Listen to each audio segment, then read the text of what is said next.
Hey everyone, Steve Schlueter, MAPS coach, coach of Never Ending Referrals. Hey, on this journey we're in together through this shifting market, today we're going to begin a little video series. I'm going to put it together into a playlist, and it's around the pricing adjustment, the price reduction conversation that we have to have. And the first thing we have to do is acknowledgement. First thing we have to do is acknowledge I'm probably overpriced. And what are the early clues so that we don't get caught in the spiral of chasing a market down? So in the first video, we're going to answer the question, am I overpriced? And what are some of the dynamics around the market shift and pricing that get into that consideration? And then in the second video, we'll get into the price reduction conversation. And in the third video, we're going to get into the actual, how do we get the price right at the very beginning, so we don't have to have the price reduction conversation, or if we do have to have it, we set the stage for it at the listing appointment in a way that's going to make it much simpler than maybe some of the conversations you feel like you're facing right now. So let me go to a screen share. I'm going to pull a few slides, and this comes right from Gary Keller's book, Shift, and the Shift Workshop. And let's see if we can't pull this up here. And so here we look at this slide, and it says, okay, be the expert. And right now in a shifting market, there's some things that are absolutely necessary when we think about our job as real estate professionals that we have to do to be the expert. And we heard in the Millionaire Real Estate Agent, Gary Keller talked about the five pieces of the real estate agent's job description was lead generate, lead follow up. We got to do more of that in a shift. Appointments with prospects. Hey, today, pre-qualifying, if there's any inkling of somebody having a desire to do something, get to the kitchen table. Get to their kitchen table or get them to your conference room table and start a conversation, because they've got to be educated in today's market to feel confident to get into the market. So get on these appointments, get to kitchen tables. Negotiate contracts, of course. And then the fifth thing, it was typically role play and practice. I think you should do that. Maybe that's 5B. And yet 5A is market research. Do I really know the trends of my market, the things that are influencing the market and the direction it's headed, so we can get out in front of the market? So that being said, let's take a look at maybe the tale of two markets. And so where we had been for that COVID market was this crazy place where everyone was in the market. In fact, we looked at this price versus comps, below or above, condition versus comps.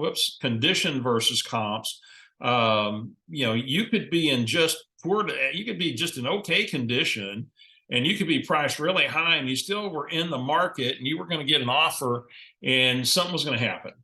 And then the market started to move in a little bit. And, this market would be where you still got quite a few listings in the market, but then you got some that are just out of the market. They've priced too high.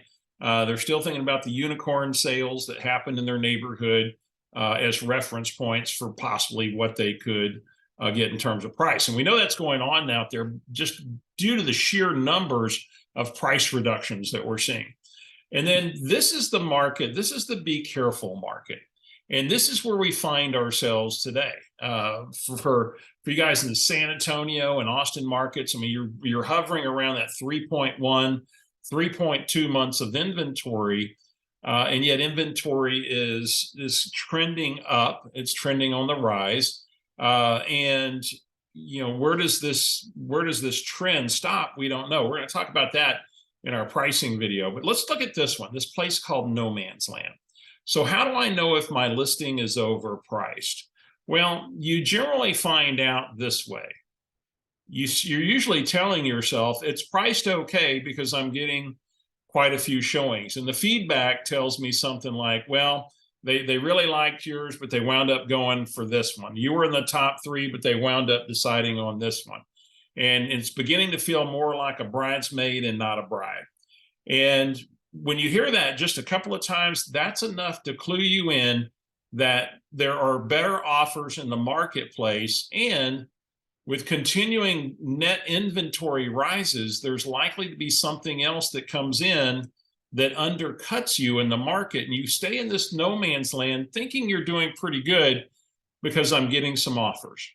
Now, I had one of my peers and I had a conversation about this just this morning. And, we were talking about, let me just get into a different price category. We've had so much interest. We've had 11 or 12 showings, maybe just a $5,000 or $6,000 price reduction on a $445,000 house will get some interest. And I said, hold your horses. I said, to get out of no man's land, it's a minimum 3% price reduction. And so I said, if you're at 445, what's 3%? He did the math. I guess what's $13,500 or whatever it was, number we came up with. And I said, okay, so that's the reduction you're going for. And the conversation with your seller, which we'll talk about here in a few moments on the next video, is do you want to make a standard price reduction at this place in the market, which would generally be about 3%? Or would you like to get a little more aggressive, really make sure we're in front of this thing so that we get you to blank by blank? And more aggressive price reduction might be 5%.